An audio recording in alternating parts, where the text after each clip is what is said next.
¿Qué tal amigos? Bienvenidos a ANIP TV, un espacio de análisis y reflexión en referencia a la gestión e inversión pública. En esta oportunidad estaremos conversando acerca del control de obras públicas. Para ello tenemos un invitado muy especial.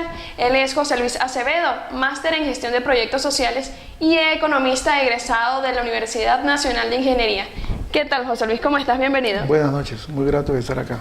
José Luis, en el actual proceso de asignación presupuestaria a los gobiernos regionales, en el marco de la reconstrucción con cambios, ¿qué medidas están tomando para el control de obras públicas? Hasta donde entiendo, la Contraloría ha propuesto y está ejecutando una acción de control que le llaman control concurrente, que implica que, a diferencia de esquemas anteriores de control posterior a la ejecución de las obras, más bien ahora hay un proceso que acompaña a la ejecución, de modo que si hay etapas en los procesos de ejecución, se identifican a lo largo de ese proceso un conjunto de hitos que se van cumpliendo hasta el logro de la ejecución de la inversión, y en esos hitos se van interviniendo mediante visitas, acciones de control, y por eso le llaman control concurrente, y por cada una de esas etapas se identifican los riesgos que enfrenta la ejecución, de modo que esos insumos técnicos les son entregados a los ejecutores para que estos tomen las medidas correctivas del caso, ¿no es cierto?, y se pueda lograr el propósito de la inversión. ¿Cuáles podrían ser algunos de esos hitos? Por ejemplo, como en cualquier proceso de ejecución, hay un proceso primero de planeamiento, ¿no es cierto?, de definición de los términos de referencia. Hay un proceso de selección en el cual se convoca a los distintos postores interesados en ejecutar esa obra. Terminado el proceso de selección, hay un proceso de contratación, y etcétera, continúa, digamos, hasta que termina. Serían los hitos usuales. Okay. Ahora que los órganos de control institucional están dentro de la Contraloría General de la República, ¿hay un proceso de adecuación o de implementación? ¿Podrías comentarnos acerca de eso?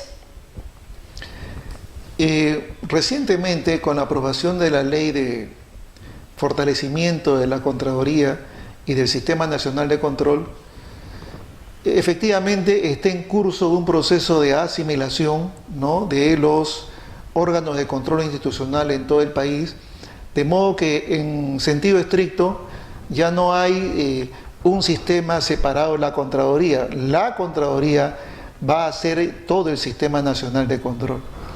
Pero es un proceso que tiene pues etapas, o sea, no es solo una medida administrativa que al otro día ya está en ejecución. Hay que hacer arreglos de personal, arreglos organizacionales, hay temas de cómo se va a soportar digamos, el proceso administrativo para que esos órganos de control institucional puedan ejecutar con suficiencia las tareas que les han sido encomendadas. Y esas serían algunas de las etapas. En este caso, digamos, son etapas, asumimos de que en los próximos meses se va a completar este proceso y seguramente ya el próximo año estará plenamente implementado, ¿no?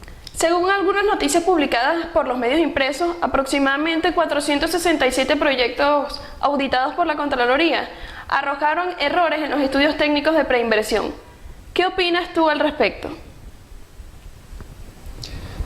Bueno, esto ya es un proceso distinto a los temas que informa la Contraloría en los medios de prensa, que son los que estoy tomando, ¿no es cierto?, como referencia. Pero ya en el tema propiamente de la preinversión, se arrastra una inercia de problemas que va a ser difícil de resolver prontamente. Entre los que señalas como errores usuales, sin ninguna duda, los factores que determinan esa presencia de errores siguen vigentes, y el aprendizaje del país, de sus capacidades técnicas en todos los niveles de gobierno, es pues un proceso lento y que enfrenta riesgos muy fuertes, digamos, ¿no? Vale la pena notar de que el proceso de inversión, que es un proceso de naturaleza tan estratégica, porque compromete, por ejemplo, la oferta electoral de los candidatos, compromete los gastos corrientes y los gastos comprometidos para los próximos años en la medida que a diferencia del gasto corriente que uno lo puede corregir y cortar, ya cuando invierte esto va a generar una corriente de ingresos y de gastos por muchos años.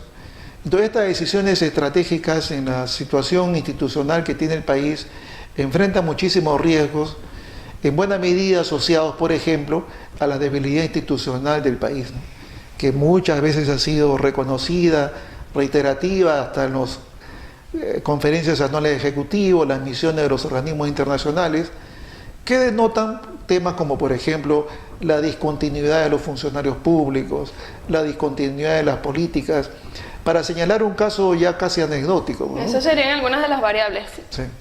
Ok. Por ejemplo, en los últimos 2 años hemos tenido 4 ministros de salud. Eso genera un atraso. Eso genera pues cambio de énfasis y miradas distintas, cambios de funcionarios, y sin duda, como el proceso de inversión requiere un periodo mucho más largo de tiempo, evidentemente compromete la propia eficacia, ¿no es cierto?, de ese gasto, ¿no? Ok. ¿Cómo podría ser un ciudadano de a pie para denunciar algún presunto acto de corrupción? Hasta donde entiendo, digamos, hay distintos mecanismos y varias entidades públicas tienen esos canales de denuncias ciudadanas, o sea, por ejemplo, la Defensoría del Pueblo, la Contraloría, algunos ministerios, digamos, las demunas en el caso de los municipios. O sea, hay un esfuerzo que está haciendo el Estado en distintos frentes y que más bien está en un proceso de coordinación, de acercamiento de iniciativas, de modo que no sean reiterativos, sino más bien sean ventanillas con una misma lógica de trabajo para recoger de la mejor manera las inquietudes del ciudadano. Muchísimas gracias por acompañarnos, José Luis. Gracias, de verdad. Bien, amigos, llegamos al final. Gracias por acompañarnos ustedes también. Recuerden seguirnos a través de nuestra página en Facebook,